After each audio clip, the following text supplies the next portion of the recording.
Welcome to Mastering Your Financial Life, hosted by Judy Heft, the founder and CEO of Judith Heft and Associates Financial and Lifestyle Concierge. This year, they're celebrating 26 years in business. In every episode, Judy interviews professionals who help others successfully manage their financial lives. You can find this show on YouTube, LinkedIn, Apple Podcasts, Spotify, Google Podcasts, Stitcher, and more. Judy is the author of 2 books, How to Be Smart, Successful, and Organized with Your Money for a Better Today and Tomorrow, and her latest book, Mastering Your Financial Life Cycles, How to Successfully Manage Money in Every Decade of Life. You can read chapters of her books and catch prior episodes of this show at www.judithheft.com. Now here's the host of Mastering Your Financial Life, Judy Heft. Hi, everybody. Welcome. I'm so excited. This is our 20th episode, and it's going really well. We've been having a lot of fun. And today, I'm pleased to invite my good friend, Sabine Franco. Sabine is the founder and managing attorney of the Ambitious Legacy Firm. Her focus is on helping sandwich generation find peace and security with trust and estates planning and legacy planning. She also has a podcast called The Ambitious Legacy, so I'm excited to hear about that. And she's the author of a book, You're Richer Than You Think. So we're going to have a nice, interesting discussion with Sabine. Welcome. Thank you for being here with me. Thank you so much, Judy. My pleasure. Thank you for having me. So I want to tell me about your book, You're Richer Than You Think. That's a great title. Oh, thank you so much. So the book really was birthed out of a desire to help people understand estate planning, legacy planning. What do these words mean? Like, what do these concepts mean? And so I really wanted to break down all the different aspects that are really familiar to people, but they just didn't realize exactly what it is. So I talk about legacy as being, the mark that you sort of leave on the world, and why, whether you're intentional about it or not, we're all leaving a legacy, right? So, there are ways that we can be intentional about what we want to do, how we want people to experience our lives. And then ultimately the financial side of that, which is the estate planning part of it, where we give direction to our assets once we're no longer here, or, and also make a plan for being able to successfully live out the rest of our lives, right? Because we don't want surprises when we're older and retire, looking to retire. Exactly. So in the book, I just talk about different aspects of, protecting your assets with, wills, trusts. We get into real estate, which is usually part of many people's financial makeup. We talk about LLCs and entities, and just other ways that you can sort of protect and how these sort of tools work together. I talk a little bit about life insurance, and kind of also the aspirational part of, how do you actually get started in creating a legacy, building your legacy, and walking that out. That's such great information. It's interesting to me how so many people don't have wills, and they think an estate plan is just getting your will and maybe your documents together, and they don't realize how much goes into it. And I like that you said, we're leaving a legacy whether we like it or not. I mean, whether we plan for it or not. And so we might as well plan and get it the right way, the way we want to be remembered and the way we want to protect our heirs. So it sounds like a really interesting book. I'm going to have to get a copy of that. Thank you. Yes. Yeah. And so tell me about the Ambitious Legacy Firm, and how did you get that name? I love the name. Thank you. So at the Ambitious Legacy Firm, the name came about because I really wanted to communicate what we were doing and how we were sort of helping people, plan their legacies. And we wanted to come to it from an angle of wanting to be a part or building this long-term relationship with our clients, right? Because we want you to get what you're looking for out of your plan. And as your life changes and evolves, we want to be a part of that as well. So that's sort of how we build out our service process, right? So we like to talk to clients, ask them a ton of questions about their goals, their family dynamics, their life circumstances, and then, of course, their financial goals. And we do that. And through that process, we're able to sort of help build out a plan for them. and then put that plan in place with them. And then another nice thing that we like to do is to offer them an opportunity to have a legacy interview, where we interview our clients on maybe their fondest memories, their biggest life lessons, and things of that nature that they can leave a sort of keepsake for their families. And then, of course, we can update it over time. But that's, I feel like, what sets us apart. We're really into keeping that family relationship, those family values going throughout the generations. So what types of clients do you work with when you're doing this? Are they young, old, medium, middle-aged? Uh, I would say it's a mix, but I would say majority of our clients are from the ages of 30 to like 55. And then we have, outliers outside of that, but that's the majority of the people, I guess, who are attracted to our firm. And they're just looking to they're people who are interested or have been maybe doing some investments, looking how to have the best, most robust, financial picture. And they just want to be responsible regarding that and put things in place now, and then continue to I guess, revisit this picture as they get older. And I would say a lot of our clients do have young children, so they want to make sure that they're not leaving their children with a surprise, right? Or they're not leaving their children to really start from scratch or try to fight for whatever was intended for them. They really want it to be seamless and easy. And those are the clients that we mostly work with. There's a lot of hard questions that come about when people are planning for their future, especially like you mentioned, when they have young children. Like, who do we leave in charge of our children if, God forbid, something should happen to both of us at the same time? And that's such an emotional, sensitive question that I know that from personal experience that I've talked to some people that are afraid to do their will because they can't agree on that, or they can't decide what to do. And that's such a big mistake, because you can always change that. Circumstances change, people change, and it's just better to have something in place just in case. Maybe it's not going to be the best decision at this time, but it's a good decision that'll work for you now. And I find that so shocking when people tell me they don't have wills. I don't know how you can do that. I grew up with parents that had wills, and they told my sisters and I where they were and what they were doing. So we were aware of that. It's really important to discuss this with your children, to let them know, as long as they're old enough to understand. I think, once they're maybe, I don't know, late teens or 20s, you can start talking to them about that. You don't want to scare the young ones. I know, the little ones. Yeah, you're so right, Judy. So a lot of times when clients tell me that, I don't know, or I don't want to think about, I don't want to think about it. I'm like, well, it's better than having your child end up with either a family member or loved one that you don't approve of, or to have them, God forbid, with the state, agency that has to decide on where to place these children. So usually when they are faced with that sort of reality, they're like, okay, I can come up with someone. But yeah, like, putting these things in place early enough is really important. And then the family conversations is a really big one. People are terrified to have these conversations, or even if they do have the conversation, maybe if it's like a loved one who they're trying to convince or trying to get to do the planning, the loved one is like, are you trying to bury me? Or, like, I don't want to talk about it. So we try to make it like, you're not planning for death. You're like planning for life. It's your life, the life of your loved ones who are going to be left behind. So don't look at it as a negative thing. Look at it as a positive thing. And you getting to decide and make their life easier should something happen. Just like any other insurance, right? Right, exactly. I know, it's so true. I think that, people are afraid to face it. Like you said, they don't want to talk about it. And I think there's people out there, and correct me if you haven't experienced this, that they think that estate planning is for wealthy. It just sounds like a fancy, expensive thing, estate planning. I don't have an estate, but everybody has an estate. You have something, and you don't have to be super wealthy to plan. So is that something that you come across too with people? 100%. And obviously, attorneys, we love working with wealthy people, but the reality is that most of America, I would say, is not the wealthy, right?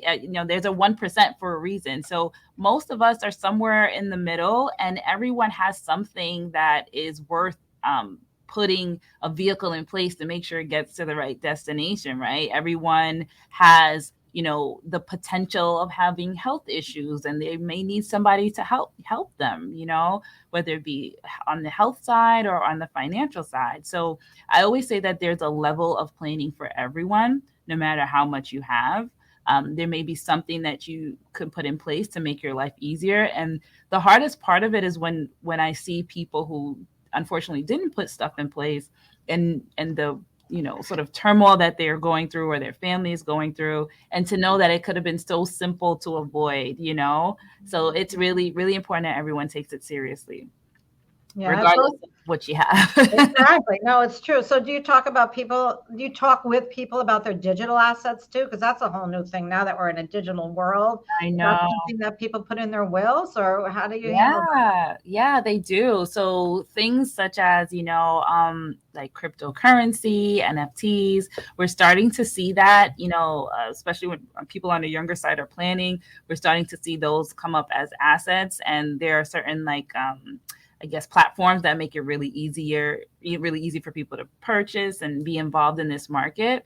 The challenge for estate planners is the fact that some of these things like crypto, the keys or the way to access them are supposed to be extremely confidential. So it's that sort of part of making sure that we keep that confidentiality and finding ways to transfer those things over. And we might use things like these external wallets and things that they can use to keep these kind of codes secret. But it's interesting. I'm definitely looking out for any CLEs. Whenever I see them, I'm like, okay, this is something I want to stay on top of, It's so true. So yeah, that's really important stuff. So let's take a little break now, and then we'll come back and talk some more. Thank you. Mm-hmm. Hey there. I just want to tell you a little bit about my new book that just came out called Mastering Your Financial Life Cycles. And here it is. It's how to successfully manage your money in every decade of life. I co-authored this with my CFO, Liz Levy. And together we created this manual that's going to help you through every stage of life. We talk about having a baby. We talk about young adulthood, pre-retirement, what to do when you're at that age of retirement, if you're contemplating divorce, do you need an estate plan? We cover all of these, each subject in a different chapter. And I really think that you're going to find this so helpful, because at the end of every chapter, we have checklists that you can look at and you can use, and they can be a guide for you. So this is a wonderful manual that we've created. It's available on Amazon. You can also find it on our website at judithheft.com/book. And we're here for you. If you need anything, reach out. I hope you enjoy the book. Here's another picture of it, just so you know what's going on. Here it is. And I'm really proud of it. It's my second book, and I'd love to have you read it and give me your feedback. Judy Heft, judithheft.com, financial and lifestyle concierge, celebrating 26 years in business. And over the years, I've learned so much. And what I've been trying to do is impart a little bit of this knowledge to you, so I can help all of you become as financially organized as I am. Welcome back, Sabine. Yeah, so, we talked about a lot of good stuff. So, I think, what's the process? So a client comes to you and they say, you know what, I don't have my will together, or I want to update it or change it. How do you work with them? What's your process? Yeah, sure. So if they have a will or any documents in place already, I'll have them, send it to us for review. We'll do a review. We do like a 50-point review. So we're looking at the document for various things to make sure that make sure that certain things are in place. So if this will needed to be used, or if this trust needed to be used, that it would actually work for them. And we'll see if there are any vulnerabilities within the document, so that we can present that to clients. Most of the time when they want an update, they know that there are things that they want to change. So then we'll just, have a plan of getting them to where they want to be. Maybe it's, if they had a will, maybe it's adding a trust, or maybe it's, changing beneficiaries or changing how their assets are distributed. Maybe they now have a tax issue that they want to plan around. So we'll kind of look at and pick out whatever the issues are and then try to tackle those. But if someone comes to us brand new, we're going to start with our discovery phase. So we want to know, what are the assets you have? What's your family dynamics?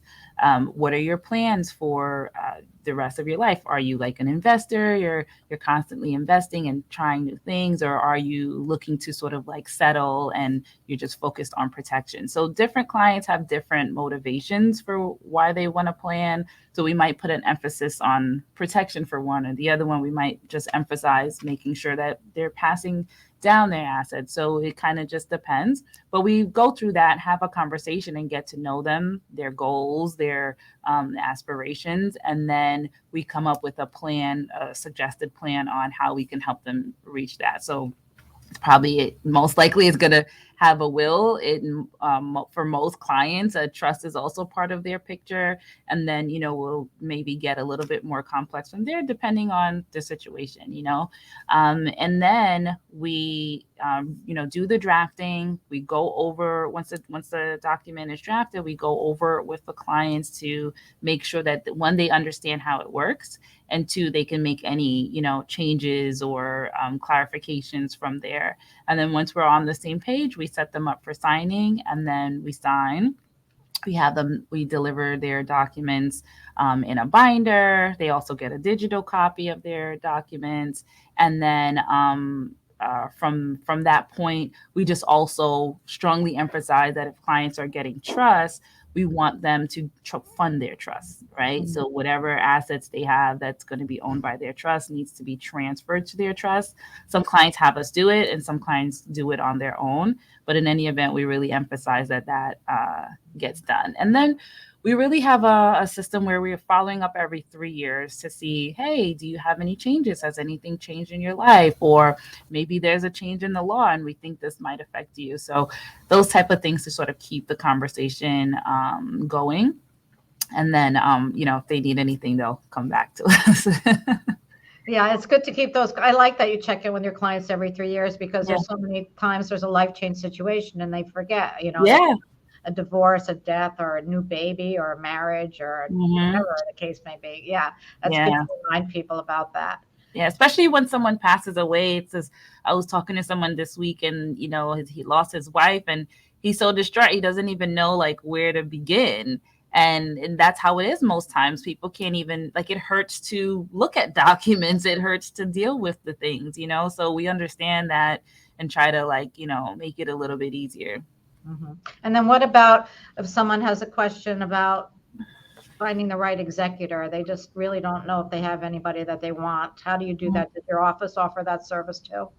Yeah, we do. We offer that service, and we also offer them different options, right? So they could choose us, or they can choose, we offer them banks or other professional trustee services that will also provide that, because we just want to be totally, objective. So we're happy if clients choose us, and we're happy to really help them through, and their families through that process. Yeah, it's a lot of work. I've been executor a couple of times for different clients, and you really have to dot all your I's and cross all your T's, and legal forms to fill out, and it's not as easy as it sounds. No, it's a big responsibility. It is a big responsibility, especially if you're named a healthcare proxy or power of attorney.